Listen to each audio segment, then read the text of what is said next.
Hello, बैठ जाए। 1/2 हो गए, कभी कभी बहुत सारे आ जाते हैं।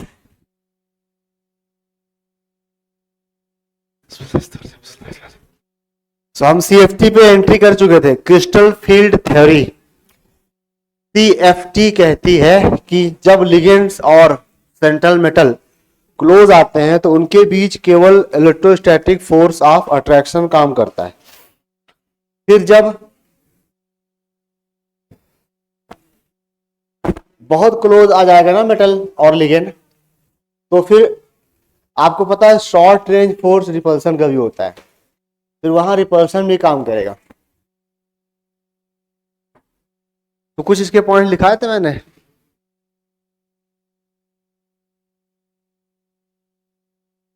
ये ऐसा ऐसा ऐसा है, ठीक है ठीक है ठीक है। अगला पॉइंट लिखेंगे इस पे, एक थ्योरी पॉइंट, या पहले पता नहीं समझा देने, मुझे याद नहीं है कुछ। जब सेंट्रल मेटल ये है, ठीक है, इसके चारों तरफ से लिगेंड रहेंगे, लिगेंड्स चारों तरफ से बोल रहा हूं, चारों तरफ से स्फेरिकली। देखो, पहले तो हमें दूर से एज अ लिगेंड, अगर मैं लिगेंड हूं तो मुझे दूर से सिर्फ और सिर्फ सेंट्रल मेटल पर पॉजिटिव चार्ज नजर आएगा, जिसकी वजह से लिगेंड नजदीक जाएगा। जब नजदीक जाएगा तब उसको और रियलिटी का पता चलेगा कि इसके अंदर, इस मेटल के अंदर सिर्फ पॉजिटिव चार्ज ही नहीं बल्कि डी में इलेक्ट्रॉन भी है ना, D5 D4 D2 D1 D3 कुछ है। हाँ, तो अब और क्लोज आएगा तो लिगेंड को लगेगा नहीं यार, इलेक्ट्रॉन रिपल भी कर रहा है, या ये कह दूं कि अब ये लिगेंड इसके इलेक्ट्रॉन को रिपल भी करेगा, समझ गए। अट्रैक्शन तो हो ही रहा था, अब रिपल्सन भी होगा। तो उस रिपल्सन का जो परसेंटेज या डिस्ट्रीब्यूशन है वो कैसे समझो अच्छे से। डिस्ट्रीब्यूशन अलग अलग कॉम्प्लेक्स में जो लिगेंड्स होंगे वो अलग अलग डायरेक्शन से आएंगे। फॉर एग्जांपल, अगर आप ऑक्टाहेड्रल कॉम्प्लेक्स पढ़ते हो तो ऑक्टाहेड्रल कॉम्प्लेक्स में बताओ लिगेंड्स कहां से आते हैं। ऑक्टाहेड्रल कॉम्प्लेक्स में लिगेंड्स कहां से आते हैं, फ्रॉम विच डायरेक्शन। कल बताया था कुछ, पेन लेके चार ऐसे दिखा दिया था, ये ऑक्टाहेड्रल नहीं बताया, नेवर एवर। ऑक्टाहेड्रल में 6 एक्सिस होते हैं, एक्सिस तो 3 होते हैं लेकिन सबके दो दो part, X X dash, Y Y dash, Z Z dash. Octahedral में आप सिंपल मान लो सभी एक्सिस से लिगेंड्स आएंगे। ऑक्टाहेड्रल नहीं जानते तुम, कभी SF6 नहीं पढ़ा, तो कैसा होता है ऑक्टाहेड्रल बताओ। पेन बना बे, 3 पेन से बना, पेन 3 पेन से ऑक्टाहेड्रल कैसा होगा। सर हिला रहा है बस, तो पोलियो क्यों है, सीधे बना अच्छे से।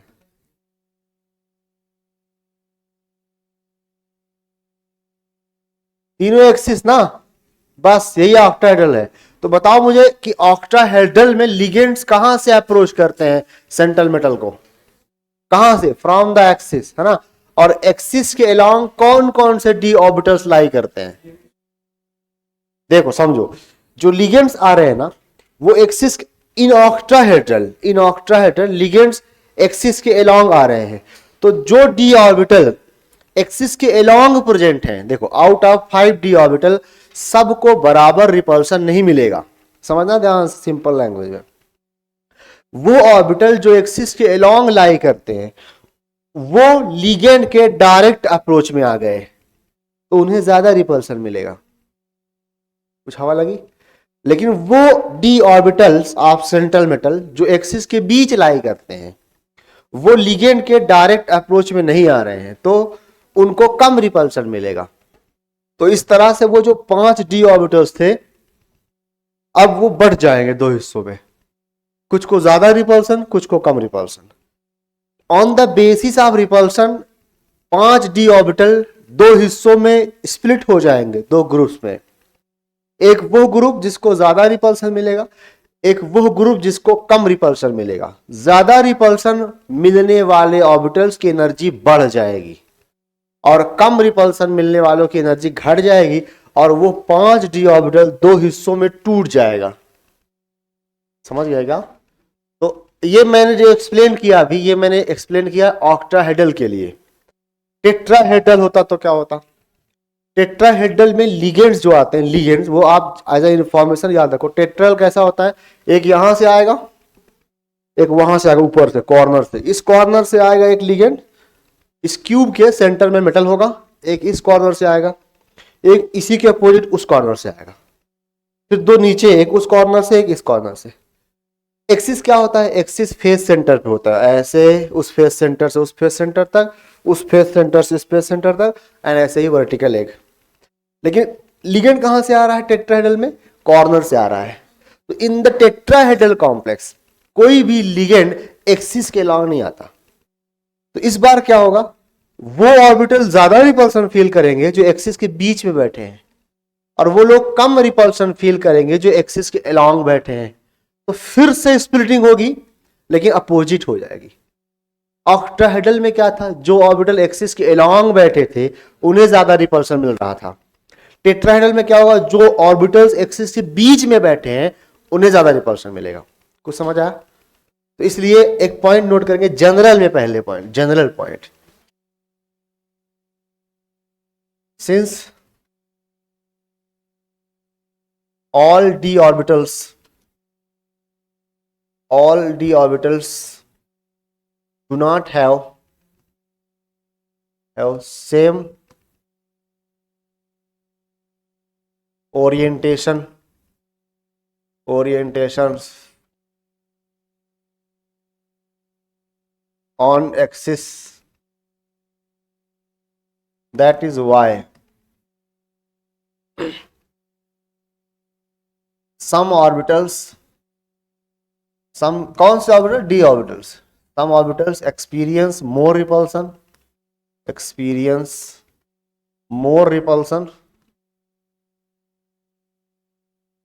than other, and hence d orbitals split into two sets.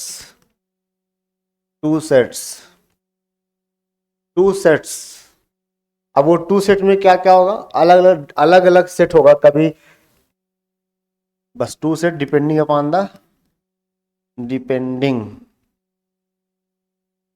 Upon the coordination number वगैरह। दो सेट तो बनेगा, वो दो सेट कौन कौन सा, वो अलग अलग कोऑर्डिनेशन नंबर के लिए अलग अलग होगा। अभी मैं उसका जिक्र नहीं कर रहा हूं कौन कौन से दो सेट बनेंगे। ये बात समझ आए, जनरल बात है कि अब डी ऑर्बिटल 5 ऑर्बिटल्स का ग्रुप नहीं रहा, वो दो हिस्सों में डिवाइड हो गया। एक हिस्सा वो जिसे ज्यादा रिपल्सन मिलेगा, एक हिस्सा वो जिसे कम रिपल्सन मिलेगा। अब आप लोग बोलो, जिसे ज्यादा रिपल्सन मिलेगा उसकी एनर्जी क्या होगी, कम की ज्यादा? बोलो अब ज्यादा, बार बार यही बात बोलना, ठीक है? 2 मिनट पलट जाएंगे। जिसपे ज्यादा रिपल्सन है वो ऊपर चला जाएगा, जिसमें कम रिपल्सन है वो कंपैरेटिवली नीचे हो जाएगा, ठीक है? तो इस 5 डी ऑर्बिटल का दो हिस्सों में टूटना स्प्लिटिंग कहलाता है, ठीक है? स्प्लिट हो जाएगा। अब जब स्प्लिट हो गया तो इसका मतलब यहां जो स्प्लिटिंग है वो विद रिस्पेक्ट टू एनर्जी है ना? फैमिली नहीं बढ़ गई, एनर्जी अलग अलग हो गई। तो now those 5 D orbitals are no more degenerate. जानते हो डिजेनरेट क्या होता है? सेम एनर्जी वाले। अब वो सेम एनर्जी वाले नहीं रहे, ठीक है? तो अब पांचों ऑर्बिटल में इलेक्ट्रॉन भरने का तरीका पहले जैसा नहीं रहेगा, बल्कि अब दो अलग अलग सेट हो गए। तो इसको हम एक एक करके समझते हैं। पहले बात करेंगे कोऑर्डिनेशन नंबर 6 के लिए। तो इसके अंदर छोटी sub heading CFT for coordination number 6, octahedral complex. इस केस में क्या होगा, in octahedral complex, in octahedral complexes all ligands approach along the axis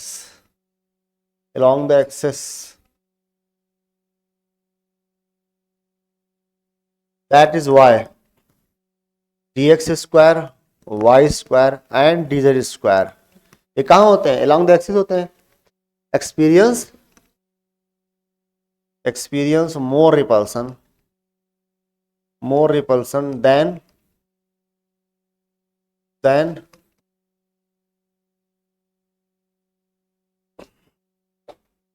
dxy dyz and dzx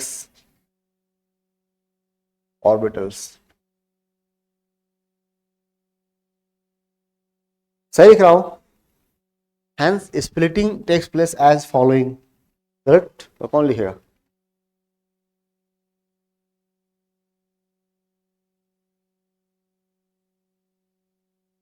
देखो ऑक्टाहेड्रल के अंदर T2G और EG दो टर्म होते हैं. पहले मैं EG लिख दूं आपके लिए, वो आसान लगता है. EG और T जावे एक E छोटा सा G सफिक्स में, दोनों स्मॉल लेटर में लेकिन G थोड़ा सफिक्स में होगा. ठीक है. EG में दो ऑर्बिटल्स होते हैं, dx square Y square and dz square. ये दो ऑर्बिटल का कॉम्बिनेशन EG कहलाता है. एंड T2G बचे हुए तीन ऑर्बिटल. तो जो T और E और G है ना, ये टर्म्स ग्रुप मैथ से आया है, ये बीएससी की मैथ से आया था. ठीक है, हम लोगों ने इसको बीएससी में पढ़ा था, तो इसके चक्कर में ना पड़े कहां से आया है. dxy dyz एंड dzx ये हायर मैथ से आया. तुम्हें 2/3 क्या बोलूं अभी मैं, क्या था एक वो क्वेश्चन, वो वाला मीम सुना होगा आपने. आकाश के एक स्टूडेंट बोलती है कि सर आंसर कितना आया? मास्टर बोलता है 1. वो बोलते सर इसमें तो 1.0 दिया है. हाँ,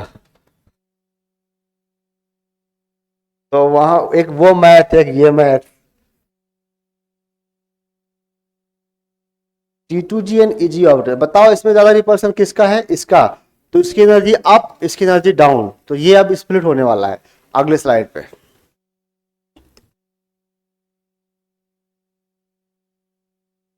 मुझे एक बात बताइए, क्या मान लीजिए यहां पर सेंट्रल मेटल है और बहुत दूर लिगेंड है, क्या उस दूर बैठे लिगेंड को तुरंत मालूम पड़ जाएगा मुझे यहां जाके ऑक्टाहेड्रल बनाना है? नहीं ना. दूर से तुझे क्या दिखेगा? सिर्फ प्लस चार्ज है, चलो, है ना. तो सब चले आएंगे, चारों तरफ से लिगेंड्स आएंगे, चारों तरफ से. पहले चारों तरफ से लिगेंड आएंगे, मतलब स्फेरिकली लिगेंड से अप्रोच करेंगे. जब और क्लोज आएंगे तब फैसला होगा कौन रुकेगा कौन वापस जाएगा. पता है फिर कौन रुकेगा? जो ऑक्टाहेड्रल के अकॉर्डिंग एक्सिस के डायरेक्शन में आ रहा होगा ना, वो बॉन्ड बनाएगा. बाकी लोग वापस. भाई होता है ना, अभी कोई डिस्ट्रीब्यूट हो रहा है तो सारे भागेंगे उसकी तरफ, लेकिन मिलेगा सिर्फ कुछ को. तो सेंट्रल मेटल पहले क्या करेगा? सभी लिगेंड्स को अपनी तरफ अट्रैक्ट करेगा. तो इसका मीनिंग है कुछ जो बता रहा हूं, यानी पहले लिगेंड्स स्फेरिकली अप्रोच करेंगे. स्फेरिकली अप्रोच करेंगे तो जरा सोचो, डी के पांचों ऑर्बिटल मिलके एक स्फेयर तो बना रहे हैं ना, स्फेयर तो बना रहे हैं ना. तो सभी को रिपल्सन मिलेगा, सभी को बराबर रिपल्सन. जब दूर होंगे लिगेंड्स तो सभी को बराबर रिपल्सन मिलेगा, तो सारे डी ऑर्बिटल्स की एनर्जी बढ़ जाएगी. फिर और क्लोज आएंगे तब जाके स्प्लिटिंग होगी. इसमें डिस्टेंस का रोल है, समझो. हाँ, एक डिस्टेंस मान लो r. ये r की वैल्यू जब तक बॉन्ड लेंथ के बराबर नहीं होगी तब तक स्फेरिकल लिगेंड्स होंगे, चारों तरफ से लिगेंड. और जैसे ही एक डिस्टेंस r की वैल्यू बॉन्ड लेंथ के बराबर हो जाएगी, फिर वहां ऑक्टाहेड्रल कॉम्प्लेक्स बन जाएगा और एक्सिस के अलोंग वाले ऑर्बिटल ज्यादा रिपल्सन फील करेंगे, बाकी कम. लेकिन जब तक डिस्टेंस बॉन्ड लेंथ से ज्यादा है, भाई इतनी दूरी बॉन्ड बनता है. ठीक है, लिगेंड्स अभी इतनी दूर है तो उनको थोड़ी पता चलेगा कौन सा बॉन्ड बनाना. तो स्फेरिकली होंगे लिगेंड्स चारों तरफ, तो सभी डी ऑर्बिटल को रिपल्सन मिलेगा. लेकिन जैसे ही वो डिस्टेंस बॉन्ड लेंथ के बराबर हो जाएगी, फिर केवल एक्सिस के अलोंग वालों को ज्यादा रिपल्सन मिलेगा. मैं यहां ये बताना चाह रहा हूं, पहले इनिशियली पांचों के पांचों डी ऑर्बिटल्स की एनर्जी ऊपर हो जाएगी. क्यों? Because of the spherical approach of the all ligands. लेकिन देखना समझना, ये है पांच, उसको रखना है, उसको ऊपर रखना है. हाँ, यहां बनाते हैं. ये 5 डी ऑर्बिटल्स है.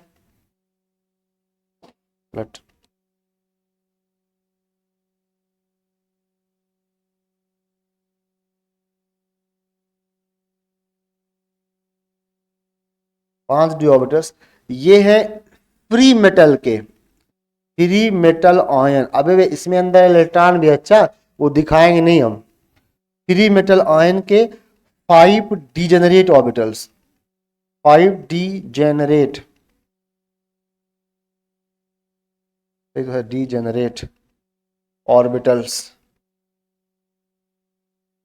अब चारों तरफ से लिगेंड्स आए। अब मैं यहां पर एक ना डिस्टेंस लेकर चलूंगा, एक यहां लिख देता हूं आर, आर नॉट, दो डिस्टेंस होंगी। आर तो distance between, distance between ligand and central metal, and central metal ion. लेकिन आर नॉट जो है ये है बॉन्ड लेंथ, बॉन्ड लेंथ। इस वक्त क्या है, इस वक्त जो डिस्टेंस है आर की वैल्यू वो इनफाइनाइट है। मतलब अभी इसको लिगेंड का अता पता नहीं है। अब लिगेंड थोड़ा क्लोज आए और इनके बीच अट्रैक्शन लगा, तो अब इन सब के सभी को बराबर रिपल्सन जब मिलेगा ना, तो सभी की एनर्जी रेज कर जाएगी। तो अब हम यहां पर एक और लेवल बनाएंगे, एनर्जी लेवल बनाएंगे, जहां पर 5 फिर से ऑर्बिटल ड्रा किए जाएंगे, लेकिन डिजेनरेट अभी भी रहेंगे, लेकिन डिजेनरेट अभी भी रहेंगे, पांचों डिजेनरेट।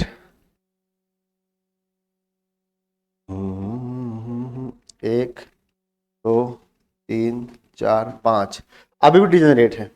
लेकिन इस वक्त मैं लिखूंगा आर की वैल्यू जो है वो लेस देन, आर की वैल्यू लेस देन इनफाइनाइट है और ग्रेटर देन आर नॉट है। बात को समझो इसका मतलब अभी बॉन्ड भी नहीं बना और अब इनफाइनाइट पर भी नहीं है, थोड़े क्लोज आ गए। तो सारी डिजेनरेट तो हैं लेकिन एनर्जी सबकी बढ़ गई। डिजेनरेट ऑर्बिटल्स, या ऐसे कह दूं, हाँ degenerate orbitals with high energy, high energy, why, due to spherical, spherical approach of ligands। ये हुआ अभी तक, ठीक है। लेकिन अब और क्लोज आने लगे लिगेंड्स। जब और क्लोज आएंगे तो क्या होगा फिर, अब ये स्प्लिट होगा, क्योंकि अब फिर बॉन्ड बनने वाला है। जब बॉन्ड बनेगा आर बराबर आर नॉट हो जाएगा, आर बराबर आर नॉट हो जाएगा, तो ये दो हिस्सों में डिवाइड हो जाएगा। वो दो हिस्से क्या क्या होंगे, एक तो होगा हाई एनर्जी वाला, एक लोअर एनर्जी वाला, पर इससे ऊपर ऐसे समथिंग लाइक दैट। यहां 3 ऑर्बिटल्स आएंगे, यहां 2 ऑर्बिटल्स आएंगे। बना लो फटाफट, हो गया, बना लो, अब इतना ही बनाना है। dx square Y square and dz square, इसको बोलते हैं tg, इसको बोलते हैं t2g। इसमें 3 dxy dyz dzx।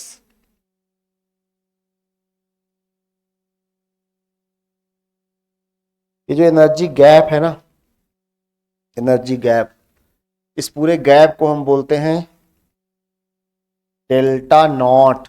Delta not पढ़ते हैं क्रिस्टल फील्ड स्प्लिटिंग एनर्जी।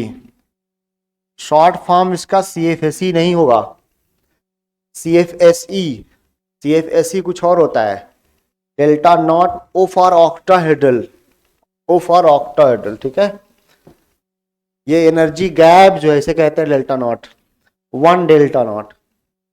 अब ये 1 डेल्टा नॉट बराबर बराबर तो है नहीं है, यहाँ पे 3 ऑर्बिटल्स है, यहाँ 2 ऑर्बिटल्स है ना। यहाँ 3 ऑर्बिटल, वहां 2 ऑर्बिटल, तो अलग अलग रिपल्सन होगा, इनमें अलग अलग फ्रैक्शन में टूटेगा ये।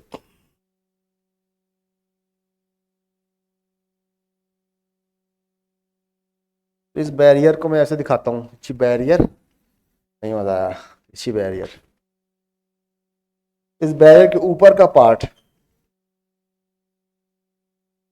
ये पार्ट कहलाता है, ये पार्ट, ये पार्ट, ये पार्ट, इसकी एनर्जी जो है ना ऊपर वाले वो है प्लस में 0.6 डेल्टा नॉट,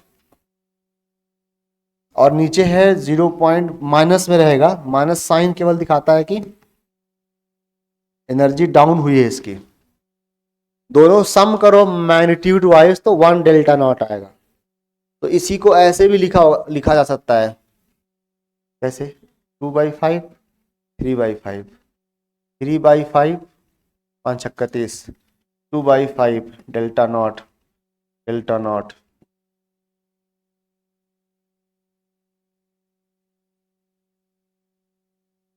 अब जरा अभी बताओ इसी टाइम कि अगर ये टेट्राहेड्रल कॉम्प्लेक्स होता तो क्या करते तुम?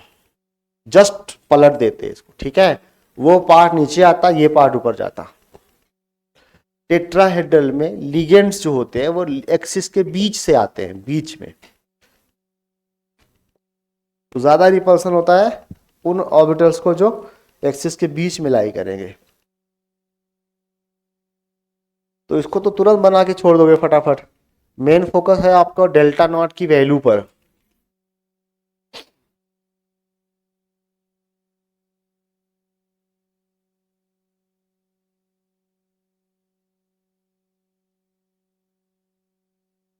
अब मान लो डी में कुल 5 इलेक्ट्रॉन है, 5 इलेक्ट्रॉन, तो कैसे फिल करोगे उनको? ये T2G है, वो Eg है, डी में कुल 5 इलेक्ट्रॉन है, कैसे फिल करोगे? पहले यहां फिल करोगे, फिर वहां जाओगे, है ना। दो अलग अलग लेवल हो गए एनर्जी के, ये लोअर एनर्जी का लेवल है, वो हायर एनर्जी का लेवल है।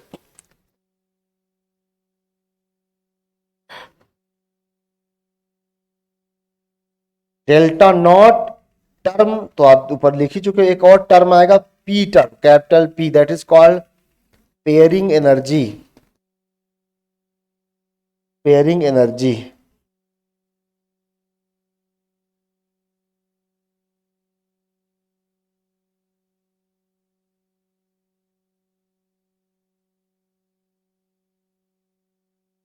डन। और तुम कैसे स्केल इस्तेमाल कर रहे हो रे?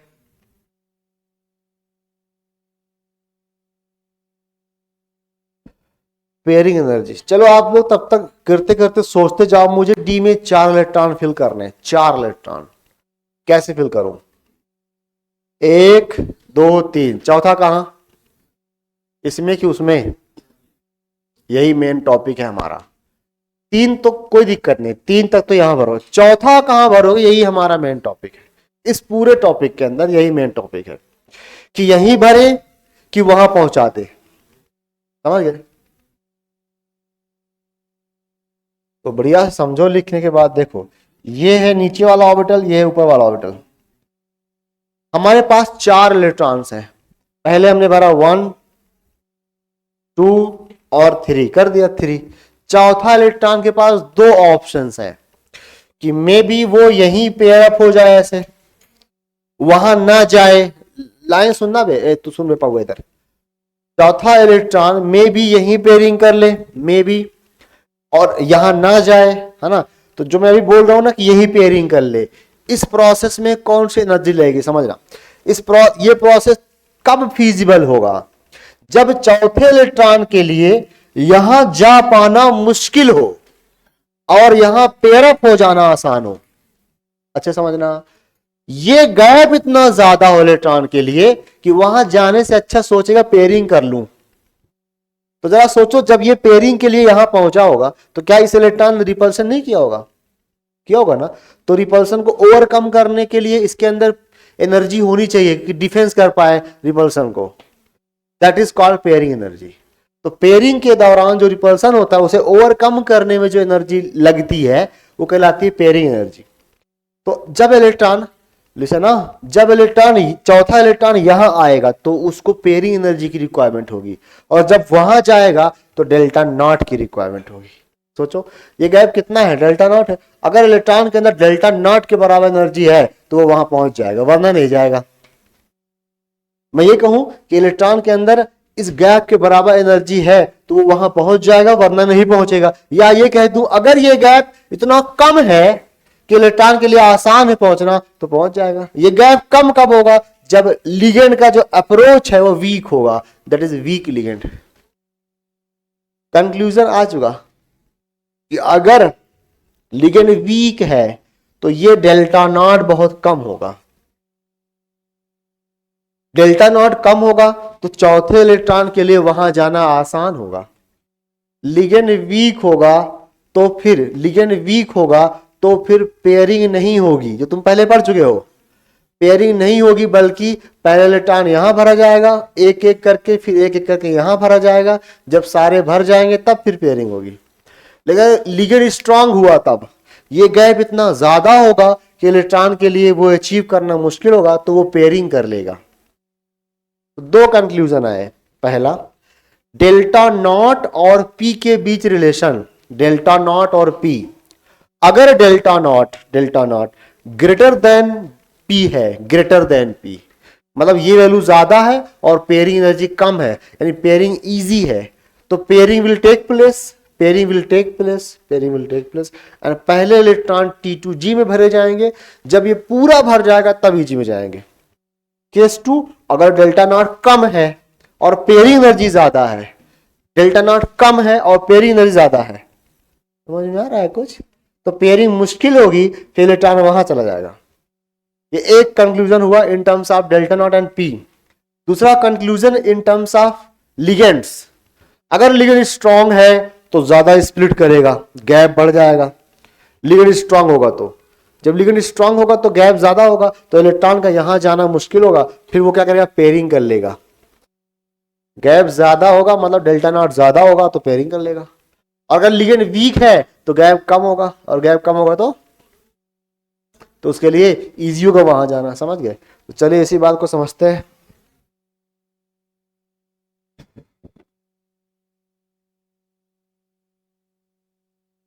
कि कॉन्फ़िगरेशन कैसे करोगे। कॉन्फ़िगरेशन पहले केसेस लिखता हूं मैं, केसेस। पहला केस, अगर delta naught greater than P है, greater than P pairing energy कम है। पेयरिंग आसान है, बताओ इसमें क्या आसान है रे? पेयरिंग आसान है ना, पेयरिंग एनर्जी कम है, ये एनर्जी है, दोनों एनर्जी है। तो in this case electron will pair up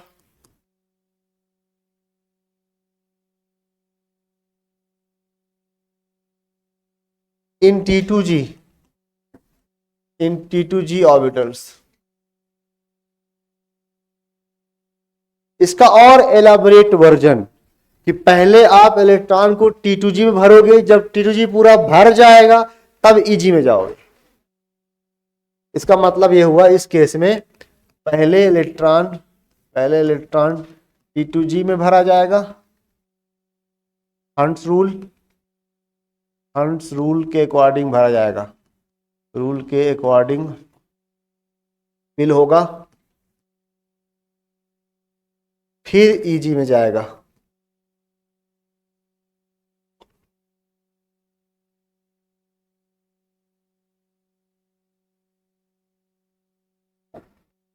case 2, अगर डेल्टा नॉट लेस देन और इक्वल टू पी हो जाए, पेयरिंग एनर्जी और दोनों आप ऑपोजिट बराबर हो, तो इलेक्ट्रॉन अलग रहना चाहेगा, फिर दूर दूर। तो इस केस में क्या होगा, pairing will not take place.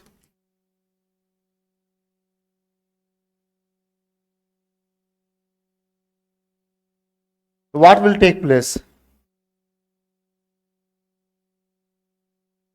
Electron पहले सब में एक एक भरा जाएगा ना। इस केस में सीधा मानो कि T2G and EG will be filled together. इसका मतलब समझ में आया? इसका मतलब हम इन पांचों ऑर्बिटल को क्या मानेंगे, डिजेनरेट मानेंगे। हमारे लिए पांचों बराबर है, पहले सबको एक एक देंगे, फिर जाके पेयरिंग करने आएंगे। कोई बात, धीरे सब समझ में आएगा। अब एग्जाम्पल तो लूंगा ना, जैसे एग्जाम्पल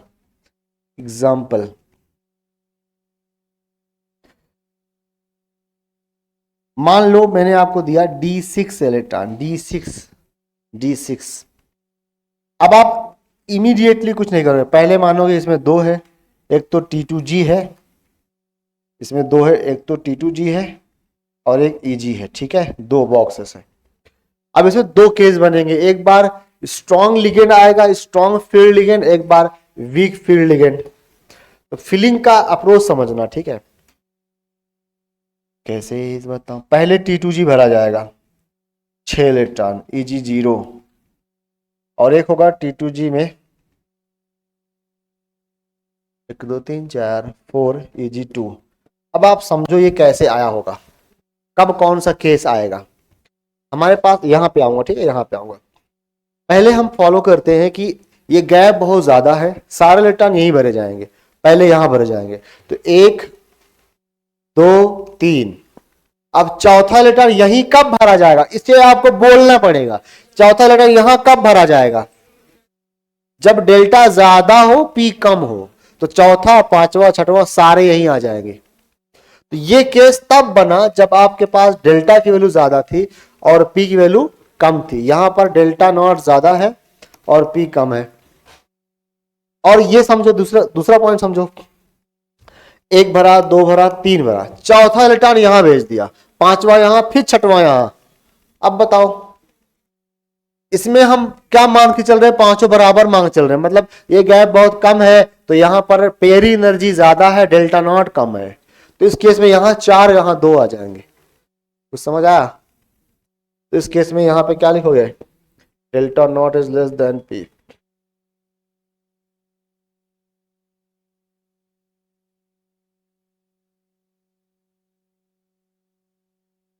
लिखिए लिखिए लिखिए जल्दी जल्दी। अब एक टर्म आता है CFSE। CFSE, CFSE crystal field splitting energy नहीं है, बल्कि क्रिस्टल फील्ड स्टेबलाइजेशन एनर्जी है। CFSE जैद आज कुछ बोल रहे हो, सारे पड़ोसी तुम्हारे कहाँ गए? कैसे कैसे यंगस्टर्स है बे, कैसे यंगस्टर्स, तुमसे ज्यादा डेडिकेट तो कुत्ता बिल्ली होते हैं।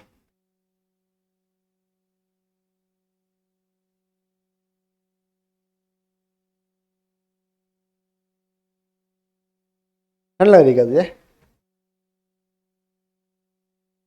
छोड़ दे।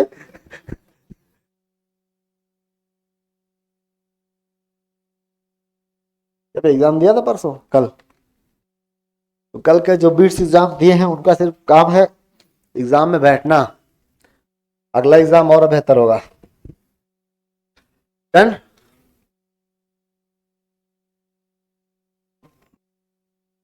अब एक हेडिंग लिखो, CFSE फुल फॉर्म है crystal field stabilisation, stabilisation energy. यही सबसे बड़ा टॉपिक, खत्म हो जाए फिर खत्म। Stabilization energy. CFSE क्या होती है? CFSE दोनों चीजों पे डिपेंड करती है, total delta naught plus total pairing energy. Pairing energy in दोनों पे डिपेंड करती है। दोनों एनर्जी तो है ना, दोनों का रोल है।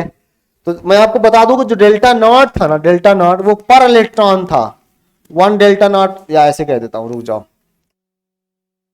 यहां पे जो हमने एक चीज दिखाई थी ना स्प्लिटिंग में, ये एनर्जी, ये पूरा 1 डेल्टा है। अब ये स्प्लिट हुआ है इतने, ये इतना ऊपर चला गया, इतना नीचे चला गया। तो जो इतनी एनर्जी है ना, एवरीबॉडी लिसन, ये ड्यू टू 1 इलेक्ट्रॉन है, 1 इलेक्ट्रॉन। ये rise, raise in the energy, जो भी है राइज इन द एनर्जी, ये है ड्यू टू 1 इलेक्ट्रॉन। तो अगर मान लो इसमें 10 इलेक्ट्रॉन नहीं होंगे, 4 होंगे, 4 इलेक्ट्रॉन है इसमें, तो 4 इंटू इतना हो जाएगा। मान लो नीचे इलेक्ट्रॉन 6 आए, 6, तो 1 इलेक्ट्रॉन की वजह से इतना फॉल है एनर्जी में, फिर इंटू 6 हो जाएगा। समझे थोड़ा थोड़ा? तो कैसे लिखूंगा CFSE के अंदर, देखना यहां पे, ये मैंने लिखा total delta naught plus total P, है ना, टोटल पी। तो टोटल पी कैसे निकालते हैं, यहां देखो, ये होगा n इंटू पी, जहां n is the number of electron pairs in T2G and EG। समझे? N into P, P is pairing energy. अबे नालायको, जितने पेयर बनाओगे उतने एनर्जी लगेगी ना पेयरिंग में। तो दो पेयर है तो 2p हो जाएगा, तीन पेयर तो 3p हो जाएगा, एंड सो ऑन। जितने पेयर ऑफ इलेक्ट्रॉन कहां पर, इन T2G एंड Eg, उसकी इनर शेल में मत जाना। अब टोटल डेल्टा नॉट कैसे निकालते हैं, टोटल डेल्टा नॉट,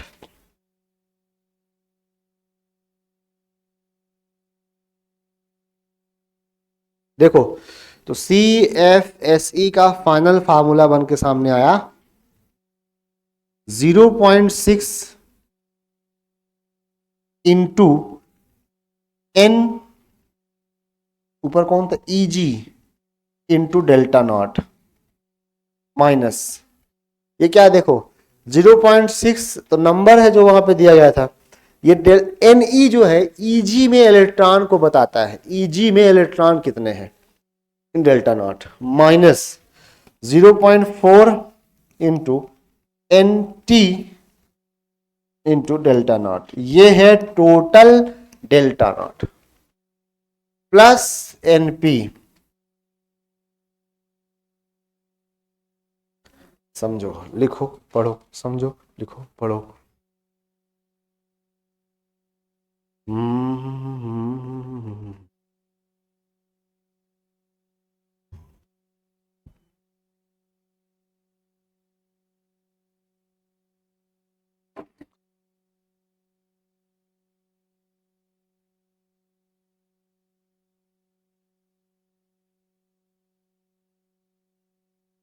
डन।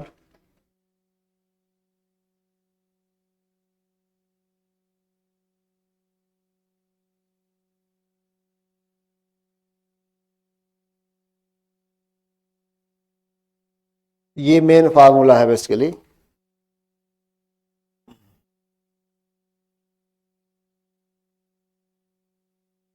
अब समझो एक कॉम्प्लेक्स लेते हैं, कॉम्प्लेक्स जिसका मान लीजिए कि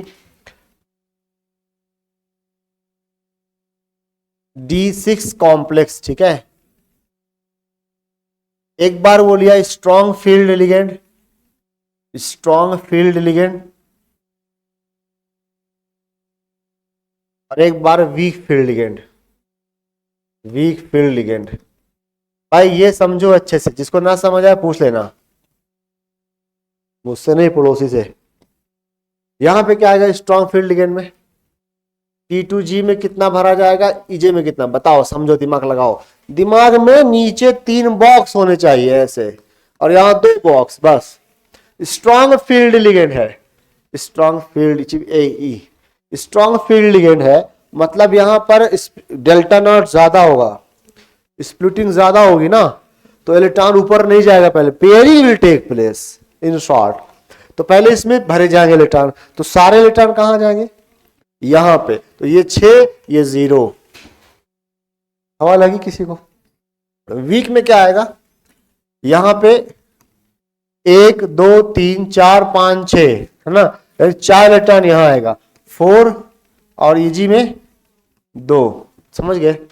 अब CFSE निकालो दोनों का, यहां पे CFSE बोर्ड पे देखना, CFSE जगह कम पड़ गई क्या, ये कितना आएगा, T2G नीचे है, यहां लिखते पहले T2G है, इसमें लोग कंफ्यूज होते हैं, लिखते पहले T2G है राइट, लेकिन इसकी वैल्यू निगेटिव में होती है, -0.4 होता है, तो क्या लिखोगे, -0.4 इंटू 6 है ना, डेल्टा नॉट, प्लस वो तो 0 हो गया, प्लस पेयरिंग एनर्जी कितनी होगी, इसमें कोई इलेक्ट्रॉन पेयर कितने होंगे, 3p।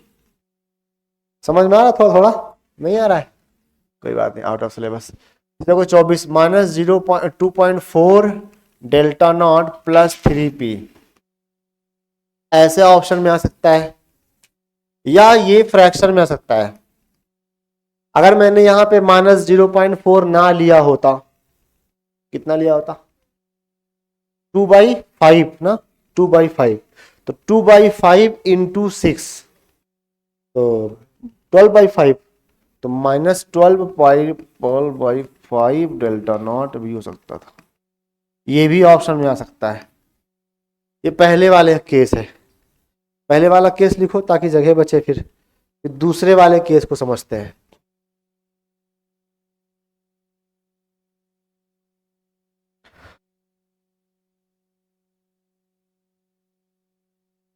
दूसरा वाला खुद से निकालो। T2G ये नीचे है माइनस में, -0.4 इंटू 4 डेल्टा नॉट, प्लस में 0.6 into 2 delta naught, plus pairing कितनी है, एक इलेक्ट्रॉन पेयर हुआ है, तो 4 चौक 16 -1.6 डेल्टा नॉट प्लस कितनी 12 1.2 डेल्टा नॉट प्लस 1p। ये सिंप्लीफाई करोगे तो मिलेगा 0. माइनस में -0.4 बनेगा डेल्टा नॉट प्लस p, और ये -0.4 को और क्या लिखते हैं, -2/5 डेल्टा नॉट प्लस p।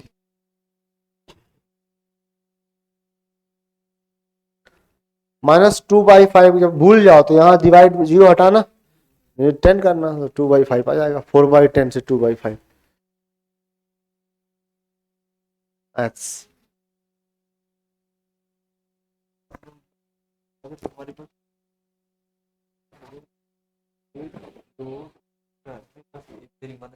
एक पेयर, पेयर लेना है, ये पेयर को रिप्रेजेंट करता है, इलेक्ट्रॉन।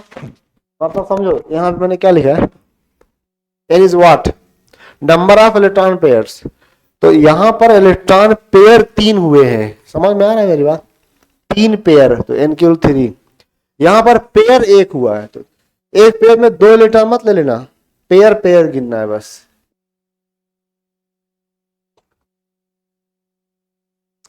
ठीक है, समझ में आया थोड़ा थोड़ा।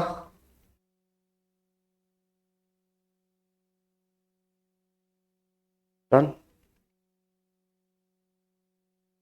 अब आप एक काम करो, D1 D2 D3 का सोचो जरा, ऐसे सोचो, D3 डायरेक्ट D3 सोचते हैं, D3 का सोचो स्ट्रॉन्ग फील्ड और वीक फील्ड में, D3 का सोचो स्ट्रॉन्ग फील्ड लिगेंड में और वीक फील्ड लिगेंड में। दोनों बार वो क्या रहेगा, सेम रहेगा, उसमें फर्क ही नहीं पड़ेगा। तो D3 तक ये मैटर नहीं करता, D1 D2 D3 तक कि लिगेंड कैसा है, चाहे स्ट्रॉन्ग फील्ड लिगेंड हो चाहे वीक, कॉन्फ़िगरेशन सेम रहता है, समझे। फिर उधर चलोगे ना D9 पर, D8 पर, D8 D9 पर, तब भी सेम रहता है, तो वहां पर भी जगह नहीं बचती। तो इतना लिख लो, फिर समझाता हूं बात। ऑक्टाहेड्रल की पढ़ाई कर रहे हैं, इसमें हमें 6 ऑर्बिटल चाहिए होते हैं, 6 ऑर्बिटल, ठीक है। तो उसमें से 6 में से क्या हो सकते हैं, रुक जाओ इधर आओ, ये जब भी ऑक्टाहेड्रल बनेगा ना तो ये दोनों ऑर्बिटल जाएंगे, ये नहीं कि 2 यहां से 1 यहां से ले लो, ऐसा नहीं होगा, ये दोनों अलग एनर्जी के है ना, यही जाएंगे बॉन्डिंग में। तो हमेशा जब भी ऑक्टाहेड्रल बॉन्ड बनेगा तो ईजी जाएगा, ईजी, दोनों एक साथ जाएंगे। तो अगर मान लो ऐसा केस आता है कि पेयरिंग कराने के बाद यहां 2 इलेक्ट्रॉन आ जाते हैं, ये खाली रहता है, तो ये अकेला नहीं जाएगा, लिसन, इसमें से टूट कर आधा नहीं जाएगा बॉन्डिंग में। D2 होता है ना, D2 sp3 D2 या D2 sp3, दोनों केस में दोनों D एक ही सबशेल के होंगे और एक साथ जाएंगे। तो मैं ये कह रहा हूं कि अगर आपके पेयरिंग के थ्रू केवल एक ऑर्बिटल खाली हो रहा है तो आपने गलत कराई पेयरिंग, कोई फायदा नहीं हुआ, फिर से उसको अनपेयर कर दो, हंड्स रूल को फॉलो करो, ऐसे चिल्लाने से कोई फायदा नहीं है। आइए चलते हैं D8 सिस्टम के पास। D8 का एक बार लेते हैं स्ट्रॉन्ग फील्ड और एक बार लेते हैं वीक फील्ड, अब मजा आएगा। बताओ स्ट्रॉन्ग फील्ड में क्या होगा, T2G, यहां 3 बॉक्सेस है, यहां 2 बॉक्स है, T2G में कितना आएगा, अरे 1 2 3 स्ट्रॉन्ग फील्ड है, 4 5 6 के 6 पूरे यहां गए, बचे 2, वो यहां जाएंगे, यहां। मुझे बताओ, मैं क्या पूछ रहा था, सुनो, अब मुझे बताओ वो 2 यहां कैसे भरोगे, अनपेयर है ना। तो ये एक बार चलो भर लेते हैं सभी लोग, यहां। अब मेरे को 2 यहां फिल करना है, थोड़ी ऐसे भरूंगा, आया समझ, हंस रूल को फॉलो करेंगे। इसलिए दोनों इलेक्ट्रॉन कैसे रहेंगे, जब क्या कर रहा हूं मैं, एक यहां और एक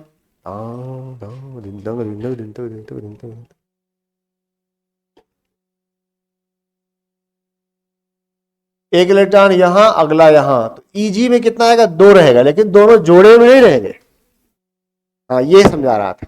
वीबीटी में ये फेल हो रहा था, तुम लोग कह रहे थे ना वहां पे मैं दिखा था, ये कॉन्फ़िगरेशन में आगे सिखाऊंगा। अब यहां आ जाओ, इस केस में आ जाओ, वीक फील्ड है, देखना सब लोग देखना, ए देख फजान, 1 2 3 4 5 6 7 8, तब भी तो यही आया, सोचो तब भी यही आया, मत सोचो जाओ, यानी दोनों केस में सेम रहा। अब चाहे लिगेंड कोई कैसा भी आएगा, ये हमेशा पैरामैग्नेटिक रहेगा, तो चाहे लिगेंड स्ट्रांग हो चाहे वीक, बोथ केसेस में पैरामैग्नेटिक रहेगा। तो यहां बहुत से बच्चे कंफ्यूज होते हैं, कैसे, मैं इसको समझाता हूं एक एग्जांपल से।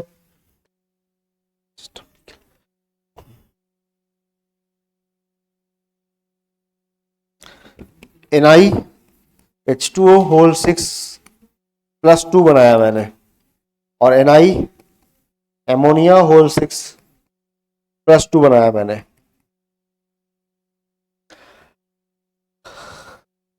सोचो ये भी D8 सिस्टम है, ये भी D8 सिस्टम है, D8 D8। अब आप VBT लगाने चले गए, हाँ VBT, आपने क्या कहा, 6 ऑर्बिटल चाहिए, ये 3D है,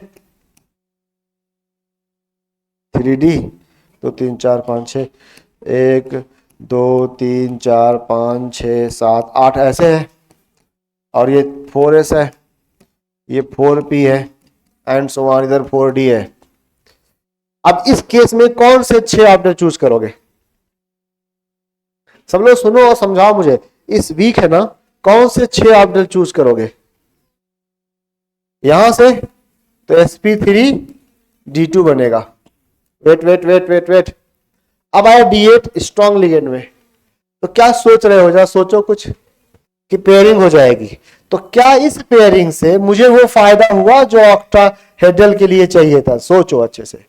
ये ऐसे कर लिया, ये खाली हो गया, अब यहां से 4s है, यहां से 4p है, यहां से 4d है, तो क्या आप ऐसा कर सकते हो कि एक इलेक्ट्रॉन, एक ये वाला ऑर्बिटल ले लो, एक ये ले लो, 3 ये ले लो, फिर एक यहां से ले लो, नहीं ना, दोनों d ऑर्बिटल एक ही जगह से लोगे, तो यहां से तो ले नहीं सकते, तो कहां से लोगे, वहां से लोगे, तो ये से छोड़ के चले गए तुम यहां लेने ऑर्बिटल्स, तो ये वाला फिर से अनपेयर जाएगा, तो दिस इज रॉन्ग। इसका करेक्ट वर्जन क्या रहेगा, अभी भी ये ऐसे ही रहेगा जैसे ऊपर है, 2 ऐसे रहेगा, तुमने मत इसको यूज किया है, मत मत ना, तो ये क्या रहेगा, अनपेयर रहेगा। तो कहने का मतलब ये है कि अगर VBT लगाते तो हो सकता है आप पेयर करा के इसको डायमैग्नेटिक बोलते, पर डायमैग्नेटिक नहीं है, क्योंकि समझना, 1 2 3 4 5 6 7, समझना, जब आप इलेक्ट्रॉन फिल करते हुए लास्ट के 2 इलेक्ट्रॉन जो भरे जाएंगे ना, वो यहां भरे जाएंगे, यहां, अब इन दोनों में ये 2 डिजेनरेट है, तो डिजेनरेट है तो हंस फॉलो करोगे, तो एक यहां फिल करोगे, पेयर नहीं कराओगे। डिफरेंस समझ आया मैं क्या समझाने की ना काम कोशिश कर रहा हूं, क्या कर रहा हूं कि स्ट्रॉन्ग फील्ड होने के बावजूद भी पेयर नहीं करेगा ये, क्योंकि क्योंकि इसलिए दोनों केस में क्या बना रहेगा, पैरामैग्नेटिक। तो D8 सिस्टम बोर्ड पे है, बहुत इंपॉर्टेंट है, यहां पे लोग कंफ्यूज होते हैं कि VBT लगाओगे CFT, the better version is CFT hybridisation निकालना हो तो VBT से तो काम हो जाएगा, और कलर वगैरह एक्सप्लेन करना हो तो फिर CFT की जरूरत पड़ेगी।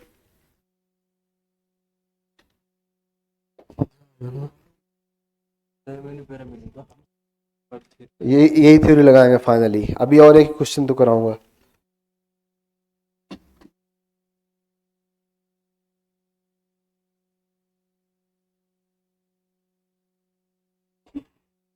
अब D4 को करके और इस बात को एक्सप्लेन कर लेता हूं, फिर मैं देखो जिनको कम समझ आ रहा है ना वो थोड़ा पेशेंस रखें, अभी टेबल बनाऊंगा एक, ठीक है। D4 करिए, चल D4 सिस्टम, D4 D4 को लो एक बार स्ट्रॉन्ग फील्ड में, एक बार वीक फील्ड में, देखता हूं कितने लोग एक्सप्लेन कर पाते हो। D4 सिस्टम लो, 4 इलेक्ट्रॉन, एक बार स्ट्रॉन्ग फील्ड में फिल करो, एक बार वीक फील्ड में फिल करो।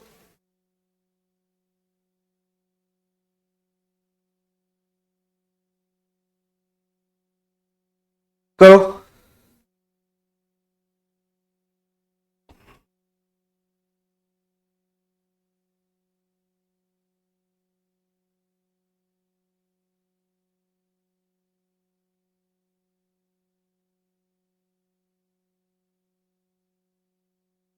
ग्रेट करो करो, D4 अपने से ले लो, बस D4 लिखो और उसके आगे एक बार स्ट्रॉन्ग फील्ड, एक बार वीक फील्ड।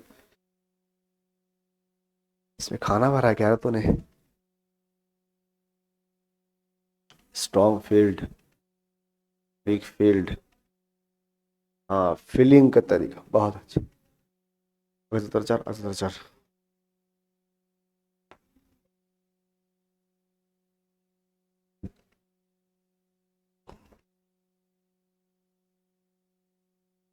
मैं थोड़ा इस पे टाइम दूंगा D4 पे, और आपको ना बताऊंगा कि VBT से कैसे ये गलत होगा।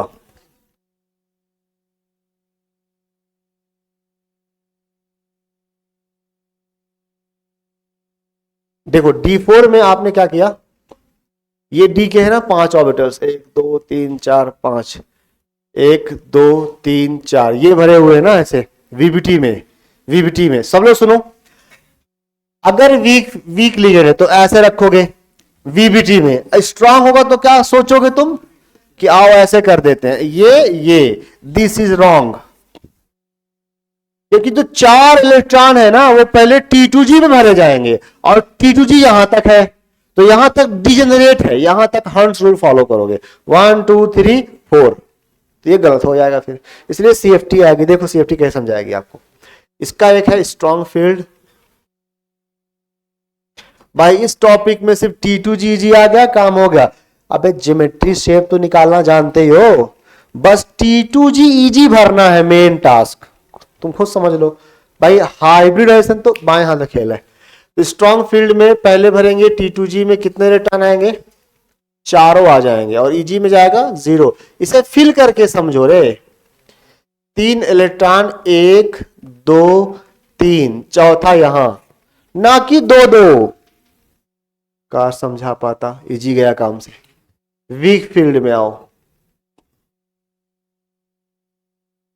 अब क्या आएगा, पहले टीटी में 3 भरा जाएगा, फिर चौथा EG में जाएगा, तो 3 यहां 1 यहां, तो समझ आया।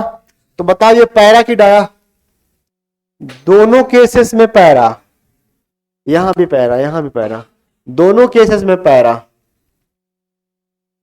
Para diamond, para magnetic in both cases. तो अगर इसमें तुम क्या लगाओगे, VBT लगाओगे तो फेल हो जाओगे, है ना। तो मैं लास्ट में कंक्लूजन लिख के जाऊंगा, अभी ही लिख देता हूं वही बात। तो हाइब्रिडाइजेशन एंड शेप, इसका सवाल जब पूछे तो VBT लगाओ, लेकिन जब मैग्नेटिक प्रॉपर्टी पूछे, मैग्नेटिक प्रॉपर्टी, तो उसमें CFT लगाओ, गलती के चांस मिनिमम हो जाएंगे।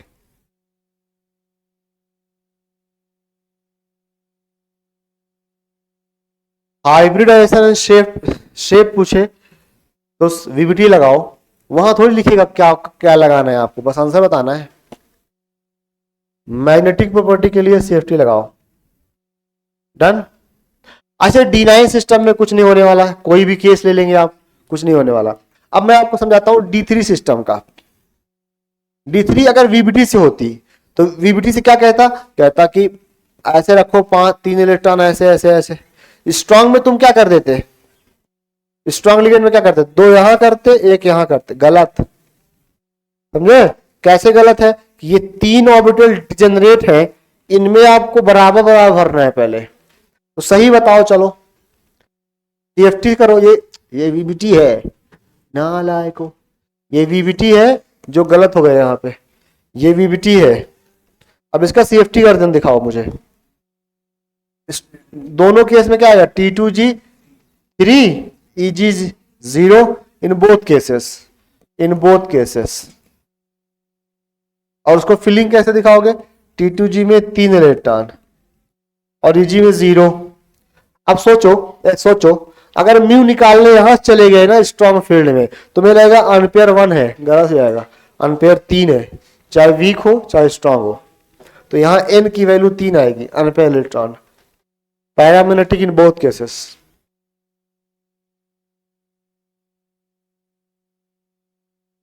कहां पड़ा है अभी का ये,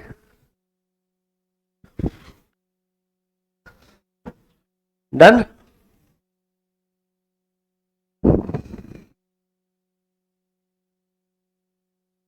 चलो एक दो सवाल दिखाता हूं मैं, हिम्मत और हौसला अफजाई के लिए।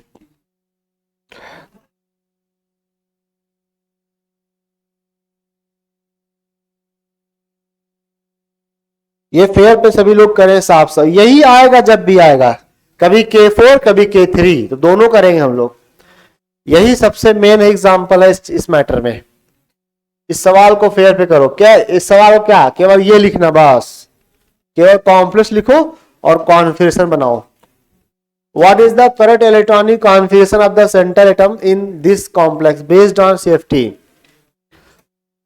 तो CFT के अंदर सिर्फ डी इलेक्ट्रॉन की फिलिंग आनी चाहिए बस, हाइब्रिडाइजेशन में वाइजेशन का चक्कर नहीं है यहाँ पे। यहां सिर्फ डी इलेक्ट्रॉनों की फिलिंग आनी चाहिए इन T2G एंड EG। बताओ, तो स्ट्रॉन्ग फील्ड लिखे ना, पहले डी का निकालिए, अब डी क्या आएगा, तो आयरन +2 में आया क्या, ये वो आयरन, यहां का आयरन कितने में है, किसी को निकालना है ऑक्सीडेशन नंबर +2 में, तो क्या 3D 6 है और स्ट्रॉन्ग फील्ड है, तो ये लिखा है। अधिक में देख रहा है, आंसर इज 3rd। किसी को डाउट है बोलो। अब यही D6 ना हो करके D5 होता तब बताओ। एक क्वेश्चन, दूसरा क्वेश्चन करो आप लोग घर अपने यही पे कॉपी पे। दूसरा क्वेश्चन क्या है, अगर K3 FeCN6 होता तब क्या करते,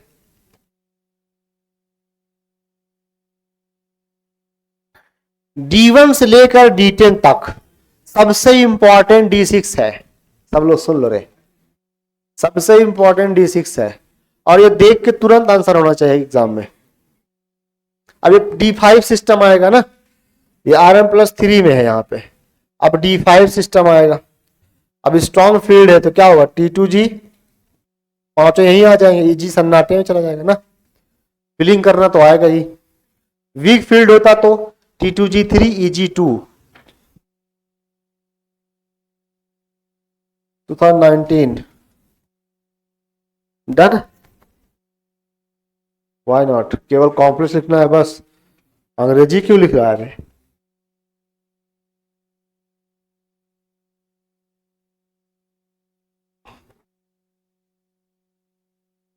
ये करिए, चलिए क्रिस्टल देखो, अगर पेरी एनर्जी नहीं दिया तो समझ लेना वो ऑप्शन में नहीं दिया ना, तो एक्सक्लूड करना उसे, ठीक है। ऑप्शन में पेरी एनर्जी ना दिया हो तो उस टर्म को छोड़ देना। यहां पे क्या लिखा है, क्रिस्टल नहीं, इसने तो डेल्टा नॉट पूछा है, इसमें तो CFSC नहीं पूछा है। ओ नालायको, क्रिस्टल फील्ड स्टेबलाइजर एनर्जी में पेरी एनर्जी लेते हैं, इसने डेल्टा नॉट पूछा है, नेट टोटल डेल्टा नॉट पूछा है। हाई स्पिन D4 ऑक्टेरल कॉम्प्लेक्स, तो हाई स्पिन है, बताओ D4 कैसे लिखोगे। हाई स्पिन मतलब क्या, कैसा फील्ड, हाई स्पिन मतलब क्या, वीक फील्ड, वीक फील्ड। बताओ आगे क्या कॉन्फ़िगरेशन बताओ, T2G में 3 EG में 1। किसी को डाउट, सॉल्व करो फिर इसी बात पे फटाफट रख के वैल्यू। तो पूरा total crystal field splitting energy का भी शॉर्ट फॉर्म यही आएगा, CF crystal field splitting energy, CFAC ही आएगा। Gas gas gas gas gas gas सुनो, अगर क्वेश्चन CFAC पूछे और ऑप्शन में P ना हो तो मतलब वो आपसे स्प्लिटिंग एनर्जी पूछ रहा है। इसका भी शॉर्ट फॉर्म तो यही बनेगा भाई, तावन, और सीएफएसी फॉर्म में यही बनेगा। तो अगर पी नहीं दिया मतलब ये क्या पूछ रहा है तुमसे, डेल्टा पूछ रहा है। Go ahead, now tell me answer. 3 into 0 minus 0.4 delta naught plus 1 into 0.6 delta naught. Solve किया तो आया 3 चौक 12 माइनस 12 माइनस 0 प्लस में माइनस 0.6 डेल्टा नॉट। किसी को समझ आया? Discussion allowed guys. ये कैसे निकालते हैं, क्या निकाल रहे हैं? पी क्यों नहीं ले रहा हूं? बिकॉज इसने सीएफएससी नहीं पूछा है, वो energy splitting crystal field stabilisation नहीं पूछा, बल्कि स्प्लिटिंग पूछा है। कर्नाटक।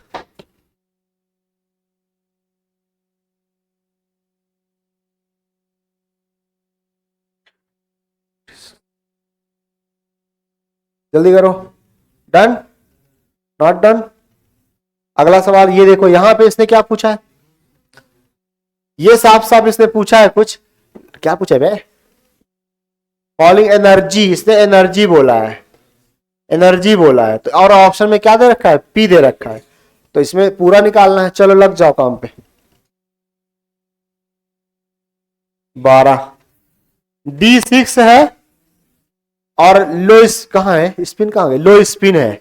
तो लो स्पिन मतलब स्ट्रॉन्ग फील्ड, लो स्पिन मतलब स्ट्रॉन्ग लिगेंड। तो D6 पे आ जाओ यहां से। क्या कर रहा हूं मैं ही सारा करूं क्या रे? D6 में स्ट्रॉन्ग लिगेंड। तो T2G कितना आएगा? 6 और ये जी 0। करिए आगे। हाँ एक्स्ट्रा हो गए। यस, आंसर कौन सा आएगा? माइनस, इस बार फ्रैक्शन लूंगा, माइनस देखना, -2/5 इंटू 6 है ना, डेल्टा नॉट प्लस 3 पी। तो 5 6 दिन 12 माइनस। किसी को doubt? Thank you for your cooperation. तो इतना पढ़ के आना, ज्यादा नहीं पढ़ा है मैंने, लेकिन मेन यही है। सीएफएससी में बस तुम्हें क्या आना चाहिए, बोलो एक बार जाते जाते, क्या आना चाहिए? सीएफएससी में क्या आना चाहिए? T2G EG में इलेक्ट्रॉन भरना है। इनको पता नहीं क्या आना चाहिए।